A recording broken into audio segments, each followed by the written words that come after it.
सुप्रभात। देखिए छात्रों, आज हम 8वां गद्य पाठ तत्सत इसे देखने वाले यानी एक ये कहानी है। यह कहानी हम हल करने वाले हैं।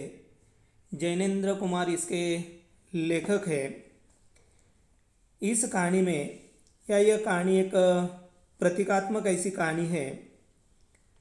लेखक जैनेन्द्र कुमार जो है वे बता रहे हैं कि प्रकृति द्वारा निर्मित पेड़ पौधे, जीव जंतु, नदी नाले, मनुष्य सभी अपने अपने स्थान पर महत्वपूर्ण हैं। सभी का अस्तित्व इस सृष्टि के लिए अत्यंत आवश्यक है, परंतु इसके मूल में वह सर्वशक्तिमान, वह सृष्टि का रचयिता, निर्माता, जो संसार का संचालक है वह है, और वह चिरंतन है, और वह शाश्वत है, वह सत्य है। और यह तत्सत शब्द जो है उसका अर्थ भी वही सत्य है। तत्सत शब्द का अर्थ है वही सत्य है। यानी क्या सत्य है? ये जो भी पेड़ पौधे हैं, जीव जंतु है, यह सारी जीव सृष्टि जो है इनका अपनी अपनी जगह महत्वपूर्ण स्थान है, लेकिन इनके मूल में सर्वशक्तिमान, इस पूरी चराचर का चालक, सृष्टि का निर्माता, यानी वह सर्वशक्तिमान परमेश्वर चिरंतन है, सत्य है। यह बताने की कोशिश इस कहानी में जैनेन्द्र कुमार जो है उन्होंने की है। सबसे पहले हम यहाँ लेखक परिचय देखेंगे। जैनेन्द्र कुमार जी का जन्म 2 जनवरी 1905 को अलीगढ़ यानी उत्तर प्रदेश में यह जिला जो है वो आ जाता है, वहाँ पर उनका जन्म हुआ था। प्रारंभिक शिक्षा ऋषभ ब्रह्माचार्याश्रम हस्तिनापुर में हुई। उच्च शिक्षा के लिए काशी हिंदू विश्वविद्यालय में प्रवेश लिया था, लेकिन 1920 में असहयोग आंदोलन में सहभागी होने के कारण शिक्षा छोड़ दी। आप हिंदी उपन्यास के इतिहास में मनोविश्लेषणात्मक परंपरा के प्रवर्तक माने जाते हैं। आपकी कहानियाँ किसी न किसी ऐसे मूल विचार तत्व को जगाती है जो जीवन की समस्याओं की अतल स्पर्शी गहराइयों में सोई रहती हैं। आप पद्म भूषण से सम्मानित हैं। जैनेन्द्र जी की मृत्यु 1988 में उनकी मृत्यु हुई थी। यानी उन्होंने अपनी कहानी में यानी उनके मूल विचार तत्व को जगाती है, और जो भी समस्याएं हैं कि जो अतल स्पर्शी है, यानी अब तक ऐसी समस्याओं को किसी ने स्पर्श नहीं किया या ऐसी समस्याओं पर किसी ने अपनी लेखनी नहीं उठाई है, उनके बारे में उन्होंने गहराई तक जाकर उसे एक लिखित रूप देने का काम जैनेन्द्र कुमार जी ने किया है। और वे पद्म भूषण जैसे प्रतिष्ठित सम्मान से सम्मानित भी किया गया है, पुरस्कार से सम्मानित किया गया है। अब उनकी प्रमुख कृतियाँ जो है वह देखिए। त्यागपत्र, कल्याणी, ये दोनों भी उपन्यास हैं। पाजेब, वातायन, नीलम देश की राजकन्या, यह कहानी संग्रह है। पाप और प्रकाश नाटक है। मेरे भटकाव, यह और वे, यह संस्मरण है। बाल साहित्य और संस्कृति, यह आलोचना है, आदि। यह अभी प्रमुख कृतियों में आप लोगों ने पाजेब, एक कहानी का नाम यहाँ पर आपने पढ़ा होगा, सुना होगा। पाजेब का अर्थ होता है पायल, जिसे हम मराठी में तोरडी कहते हैं, पट्टी कहते हैं। यानी ये जो पाजेब है, देखिए कितनी सामान्य लगने वाली चीज़ है, लेकिन कहानी बहुत ही महत्वपूर्ण ऐसी यह कहानी है। मैं बिल्कुल संक्षेप में 2 मिनट में उसका मतितार्थ यहाँ मैं बता देना चाहता हूँ। यानी यह एक मनोविश्लेषणात्मक ऐसी कहानी है, मानस शास्त्र को लेकर यह कहानी है। हर घर में छोटे छोटे बच्चे होते हैं, छोटे बच्चों के साथ किस प्रकार का बर्ताव करना चाहिए, इसके बारे में उन्होंने इस कहानी में बताया है। इसमें मुन्नी और आशुतोष नाम के दो प्रमुख पात्र हैं। मुन्नी भी छोटी है, आशुतोष भी छोटा है। और एक दिन उनके पिता मुन्नी के लिए पाजेब खरीद कर लाते हैं, लेकिन उसके कई दिन पहले से ये आशुतोष जो है अपने पिता से पतंग की मांग कर रहा था, लेकिन उनके पिताजी ने उसे पतंग खरीद कर नहीं दी थी। और इसीलिए जिस दिन उन्होंने पाजेब खरीद कर लाई है, उसी दिन यह आशुतोष जो है वह भी पाजेब लाता है, पतंग खरीद कर लाता है। उस दिन संध्या के समय मुन्नी की बुआ घर पर आ जाती है और छोटी बच्ची होती है। आपको मालूम है कि जब उनके लिए यह पायल खरीद कर लाई है तो उन्हें इतनी खुशी हो जाती है कि अपने दोनों हाथों में दो पाजेब पकड़कर वह अपनी सहेलियों में इधर उधर घूमती है, सबको दिखाती है। अभी रात का समय हो जाता है, वे सो जाते हैं। सवेरे जैसे ही वह नींद से जाग जाती है तो वह पाजेब ढूंढने लगती है, लेकिन कहीं भी यह पाजेब दिखाई नहीं देती है। और फिर चारों तरफ घर में सभी तरफ ढूंढा जाता है, लेकिन पाजेब नहीं मिलती है। लेकिन उसी दिन आशुतोष ने पतंग खरीद कर लाई थी। पिताजी ने आशुतोष को अपने पास बुलाया, देखो बेटा सच सच बताइए आपने पाजेब ली हैं? वह कहता है कि देखो पिता, मैंने पाजेब नहीं ली है। फिर पिताजी समझाते हैं, वह कहता है मैंने नहीं ली है। फिर धमकाते हैं, फिर भी वह कहता है नहीं ली है। तो फिर वे उसे मारते हैं, तो वह कहता है, डर के मारे कहता है हाँ ली है। फिर पिताजी जो है वह प्यार में आकर प्यार से बात करते हैं, देखो बेटा झूठ नहीं बोलना चाहिए, सच सच बताइए कहाँ रखी है। फिर वह कहता है कि मैंने पाजेब नहीं ली है। यानी यह सिलसिला लगातार जारी रहता है। पिताजी का गुस्सा इतना बढ़ जाता है, ठंड के दिन थे, उन्होंने आशुतोष को एक कमरे में बंद कर दिया। वह बेचारा आशुतोष, उनकी उम्र ही क्या है, बिल्कुल छोटा लड़का है। ठंड के दिनों में ठंड फर्श पर वह सिकुड़ता रहा। दूसरे दिन सवेरे घर का जो नौकर है उसे बुलाया और आशुतोष को कमरे से बाहर निकाला और उसे कहा कि जहाँ से पतंग खरीद कर लाई है उस दुकानदार के पास ले जाइए। आशुतोष बता रहा था कि मैंने पाजेब नहीं ली है। पिताजी को शक हो गया कि इन्होंने पाजेब दुकानदार को दिया और उन्होंने पतंग खरीद कर लाई है। लेकिन उसी वक्त बुआ जो है वह वहाँ पर आ जाती है और फिर पिताजी ने पूछा कि कल ही आप आई थी, आज क्या बात है? तो उन्होंने कहा कि देखिए कल मुन्नी ने मुझे पाजेब दिखाई थी और वह गलती से मेरे पास ही यानी मेरे साथ ही आई थी, वो लौटाने के लिए आई हूँ। तात्पर्य यह है कि छोटे बच्चे कभी भी झूठ नहीं बोलते हैं। डरा धमका कर उनसे डरा धमकाना नहीं चाहिए, प्यार से बातें करनी चाहिए, तो वह बिल्कुल आपकी बात मान जाते हैं। इस प्रकार मनोविश्लेषणात्मक ऐसी उनकी यह कहानी है। अब यह कहानी जो है वह कहानी एक प्रतीकात्मक ऐसी कहानी है। अब यहाँ विधा परिचय हम देखेंगे। कहानी गद्य साहित्य की रोचक तथा अन्यतम विधा मानी जाती है। मानवीय संवेदना की अभिव्यक्ति तथा जीवन के यथार्थ का प्रस्तुतिकरण कहानी में होता है। मनोरंजन के साथ साथ किसी न किसी घटना का चित्रण करना कहानी की विशेषता है। जीवन की विभिन्न समस्याओं और उनके समाधानों को कहानियों में उजागर किया जाता है।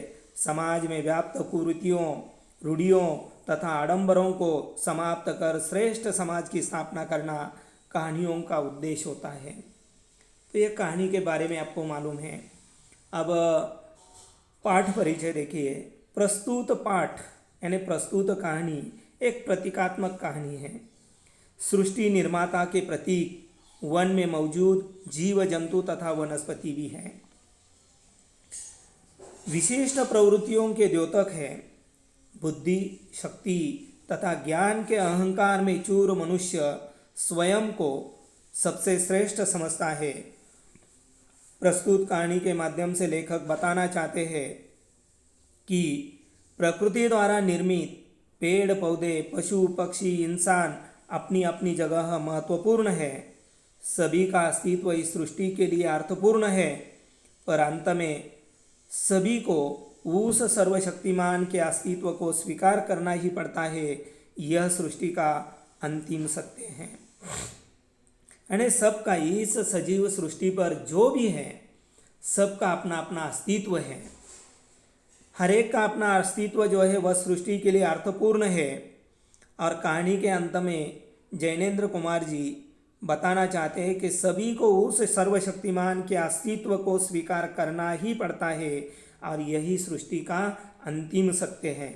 यानी वही सत्य है। तत्सत, तत्सत का अर्थ है वही सत्य। अब देखिए, अब हम कहानी आरंभ करते हैं।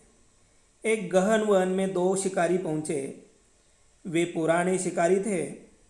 शिकार की टोह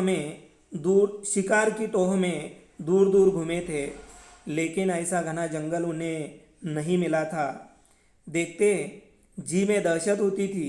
वहाँ एक बड़े पेड़ की छाँव में उन्होंने वास किया और आपस में बातें करने लगे। गहन यानी घना जंगल। बाद में टोह का अर्थ है खोज। टोह यानी खोज, वास करना यानी निवास करना। एक बहुत ही बड़ा, बहुत ही विस्तृत घना ऐसा जंगल है और उस जंगल में दो शिकारी पहुंचे। वे पुरानी शिकारी थे और वहां जाने के पश्चात वह शिकारी किस लिए जाते हैं? शिकार करने के लिए। और इसीलिए वे शिकार की खोज कर रहे थे और उसकी खोज करते करते वे दूर दूर तक घूम रहे थे। लेकिन यह जंगल जो है बड़ा घना जंगल था, यानी बड़ा विस्तृत था। लेकिन कहीं भी यानी इसके पहले उन्होंने ऐसा जंगल नहीं देखा था। वह जंगल देखते ही मन में दहशत हो जाती, क्योंकि बहुत ही घना जंगल, ज़्यादा पेड़ पौधे अगर होते तो डर लगता है कहाँ से कोई शेर आ जाए, कहाँ से कोई यानी कौन सा पशु आ जाए, इस बात का डर रहता है। और चलते चलते एक बड़ा पेड़ था, बरगद का पेड़। उस पेड़ के नीचे उन्होंने निवास किया और दोनों शिकारी आपस में बातें करने लगे। क्या बातें कर रहे थे वह देखिए। एक ने कहा, ओह कैसा भयानक जंगल है। दूसरे ने कहा, और कितना घना। कुछ देर बाद कर विश्राम करके वे शिकारी आगे बढ़ गए। उनके चले जाने पर पास के शीशम के पेड़ ने बड़ से कहा, बड़दादा अभी तुम्हारी छाँव में कौन थे? वे गए। अब देखिए, ये शिकारी जो है आपस में बातें कर रहे थे बड़ के नीचे। बड़ यानी बरगद का पेड़, जिसे हम मराठी में वड कहते हैं। तो बड़ के नीचे वे बैठे थे। बातें करते करते पहले ने यानी एक ने कहा, ओह कैसा भयानक जंगल है, कितना भयानक है। दूसरे ने कहा, और कितना घना यानी कितना बड़ा, कितना विस्तृत, बहुत ही गहन ऐसा ये जंगल है। कुछ देर उन्होंने बात भी की। बात के पश्चात दोनों ने वहाँ पर विश्राम किया, आराम किया और वे शिकारी आगे बढ़ गए। शिकारी जाने के पश्चात ये शीशम के पेड़ ने बड़दादा से यानी बरगद के पेड़ से बड़ से कहा कि बड़दादा अभी तुम्हारी छाँव में, छाँव यानी जिसे हम मराठी में छाया कहते हैं कि वहाँ सावली, तो उसकी छाँव में वे बैठे थे। ये लोग कौन थे? वे अभी अभी गए हैं। बड़ ने कहा, हाँ गए, तुम उन्हें नहीं जानते हो? बड़ ने भी कहा कि हाँ वे लोग गए हैं, क्या आप उसे नहीं जानते? शीशम ने कहा, नहीं, वे बड़े अजब मालूम होते थे। कौन थे दादा? पहले कभी नहीं देखा उनने। और शीशम ने भी कहा कि देखिए, इसके पहले मैंने उसे कभी भी नहीं देखा था, लेकिन बड़े अजब लग रहे थे। दादा ने कहा, जब छोटा था तब इन्हें देखा था। इन्हें आदमी कहते हैं। इनमें पत्ते नहीं होते, तना ही तना होता है। देखा वे चलते कैसे हैं? अपने तने की दो शाखाओं पर ही चलते चले जाते हैं। अब यहाँ तना का अर्थ होता है शब्दशः, जिसे हम मराठी में खोड़ कहते हैं। आप लोग जो करते हैं वह नहीं, जो पेड़ होता है, पेड़ का जो भी शरीर हम कहेंगे, जो तना है, उसके लिए तना ही कहा जाता है। अब जो मनुष्य है मनुष्य के लिए कोई पत्ते नहीं होते हैं। और इसलिए उन्होंने कहा कि जब मैं छोटा था तब इन्हें देखा था और इन्हें आदमी कहते हैं। इसमें पत्ते नहीं होते, इन्हें तना ही होता है। और देखो कैसे चले जाते हैं, अपनी तने की 2 शाखाओं पर वे चलते हैं। शीशम ने कहा, ये लोग इतने ही ऊंचे रहते हैं, ऊंचे नहीं उठते, क्यों दादा? दादा ने कहा, हमारी तुम्हारी तरह इनमें जड़ें नहीं होती। बढ़े तो कहाँ पर? इससे वे इधर उधर चलते रहते हैं, ऊपर की ओर बढ़ना उन्हें नहीं आता। बिना जड़ न जाने वे जीते किस तरह हैं। अब शीशम यह पहले कठिन शब्द हम देखते हैं। ओछे। ओछे का अर्थ है तुच्छ। जड़े, जड़ यानी जड़, जिसे हम मराठी में मूळ, झाडाची मुळं, बाद में कोई कठिन नहीं है। अब शीशम ने कहा कि ये लोग कितने तुच्छ हैं, कितने गलीच्छ हैं, क्या ये ऊंचे नहीं उठते? जिस प्रकार पेड़ छोटा होता है वह बढ़ता बढ़ता बढ़ता बढ़ता कितना ऊंचा बढ़ जाता है, तो क्या क्यों दादा ये ऊंचे नहीं उठते? दादा ने कहा, हमारी तुम्हारी तरह इनमें जड़ें नहीं होती। बड़े तो कहाँ पर बढ़े, इससे भी इधर उधर चलते फिरते हैं, ऊपर की ओर बढ़ना उन्हें नहीं आता। बिना जड़ न जाने वे किस प्रकार जी रहे हैं। फिर आगे देखिए, इतने में यह बबूल जो है, बबूल जिसमें हवा साफ छनकर निकल जाती थी, रुकती नहीं थी, और जिसके तन पर कांटे थे, बोला, दादा, ओ दादा, तुमने बहुत दिन देखे हैं, यह बताओ कि किसी वन को भी देखा है? यह आदमी किसी भयानक वन की बात कर रहे थे। तुमने उस भयावने वन को देखा है? बबूल यानी बबूल जिसमें कांटे होते हैं, जिसे हम मराठी में बाभूल कहते हैं। छनकर यानी निकल कर, यानी वहाँ से यह हवा निकल रही थी, बाकी कोई कठिन नहीं है। इतने में बबूल वहाँ पर आ जाता है और वह यानी उसके तने पर, तन यानी खोड़, तो तने पर कांटे थे, और वह बड़दादा से बोला, दादा, ओ दादा, तुमने बहुत दिन देखे हैं, यह बताओ कि किसी वन को आपने देखा है? क्योंकि यह शिकारी जो है बड़दादा की छाया में वन को लेकर बात कर रहे थे। कितना भयानक जंगल है, यानी जंगल, वन, उसके बारे में बात कर रहे थे। इसीलिए उन्होंने कहा कि क्या कभी आपने वन को देखा? यह आदमी किसी भयानक वन की बात कर रहे थे। तुमने उस भयावने वन को देखा है? इस पर शीशम क्या कहता है, देखिए। शीशम ने कहा, दादा, हाँ, सुना तो मैंने भी था। वह वन क्या होता है? शीशम ने भी वही सवाल पूछा है। इस पर यह बड़दादा क्या कहता है, देखिए। बड़दादा ने कहा, सच पूछो तो भाई, इतनी उम्र हुई, उस भयावने वन को तो मैंने भी नहीं देखा। सभी ठीक है, यहाँ पर देखेंगे। अब इस पर बड़दादा ने, शीशम ने वही सवाल किया, बबूल ने भी वही सवाल किया कि यह भयावना ऐसा वन क्या है, जंगल क्या है? तब बड़दादा ने कहा, तो सच पूछो भाई, मेरी इतनी उम्र हो गई है, लेकिन मैंने भी उसे नहीं देखा है। सभी जानवर, उसके पश्चात देखिए, अब यहाँ पर यह जो तस्वीर आपको दिखाई देती है, तो यह सभी ये बड़दादा यानी बड़ का पेड़ है। वहाँ पर यह सिंह भी आ जाता है, नागराज भी आ जाता है, और ये 2 शिकारी है। बाद में ये सभी पेड़ पौधे, सभी यहाँ पर यह बाँस भी है, यह घास भी है नीचे। तो ये जो भी है, सभी पशु पक्षी पेड़ वहाँ पर इकट्ठा हो जाते हैं, और वन को लेकर, भयानक वन को लेकर वे एक दूसरे से सवाल कर रहे हैं। ये वन क्या है, इसे जानने की कोशिश कर रहे हैं। अभी आगे देखिए, यहाँ बड़दादा ने कहा कि मेरी, क्योंकि पेड़ों में सबसे ज़्यादा उम्र जो होती है वह बड़ की होती है, यह कई सालों तक, वर्षों तक यह बड़ का पेड़ बना रहता है।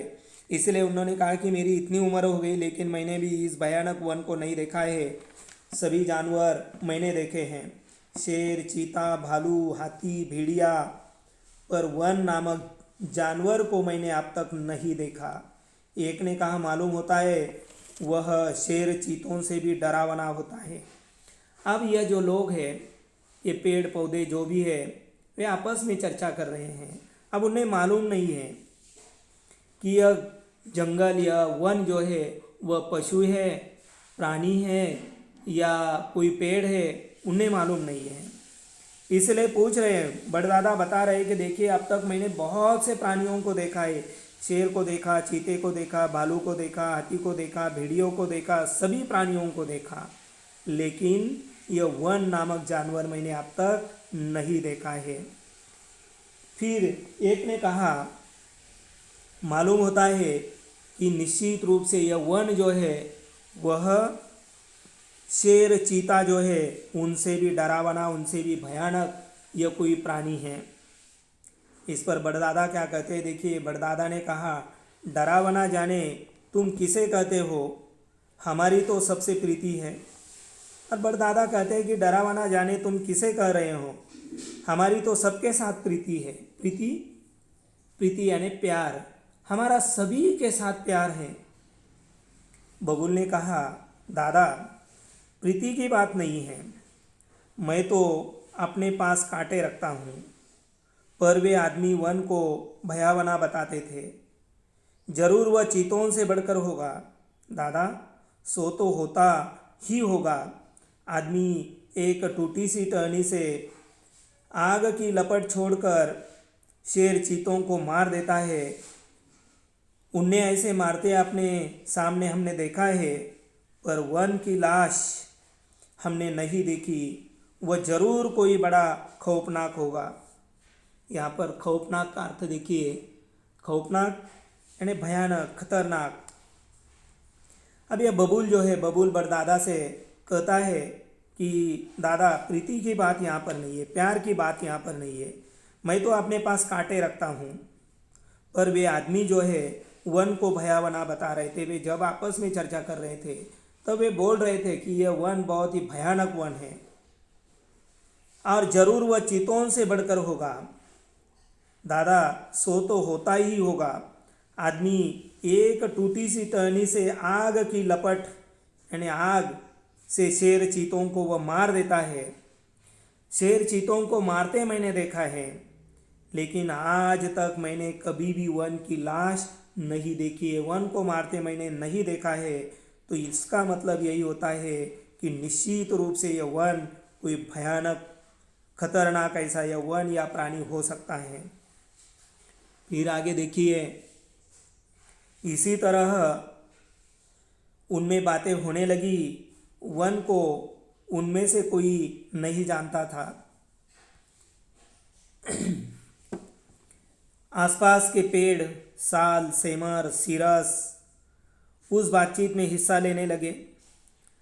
वन को कोई मानना नहीं चाहता था, किसी को उसका कुछ पता नहीं था, पर उसका डर सबको था।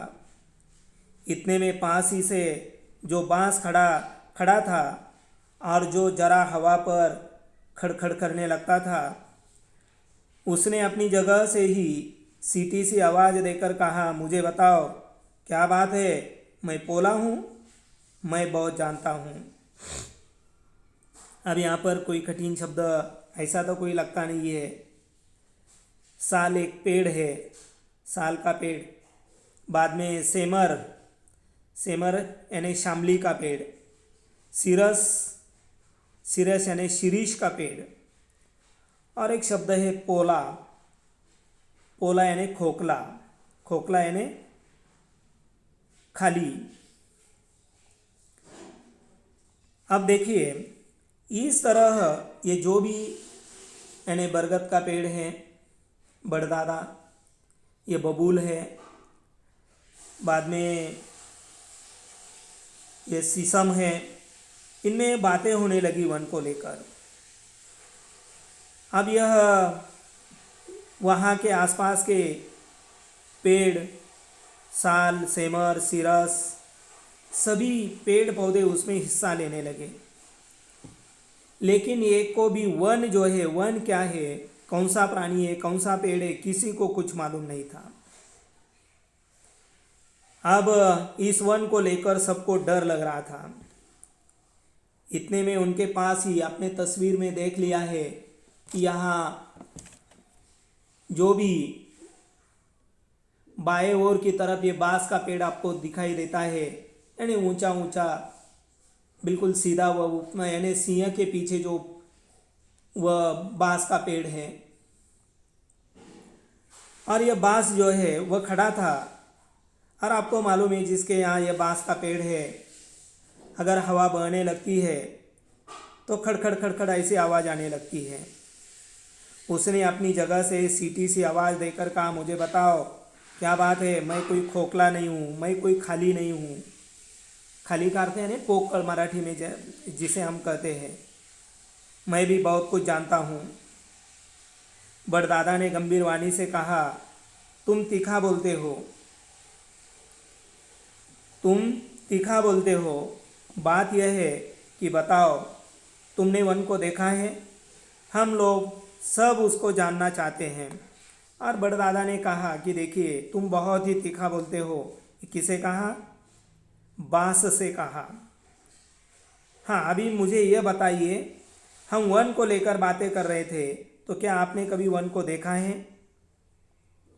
बांस ने रीति आवाज़ से कहा, मालूम होता है हवा मेरे भीतर के रिक्त में वन वन वन वन ही करती हुई घूमती रहती है, पर ठहरती नहीं। अब यहाँ पर देखिए, बड़दा यानी बांस ने भी कहा रीति आवाज़ यानी खोखली आवाज़, पोला, खोखली, खाली।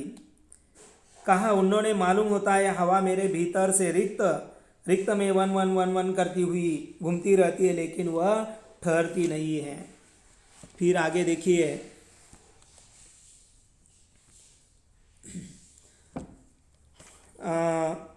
ठहरती नहीं है। ठीक है, यहाँ हम रुकते हैं।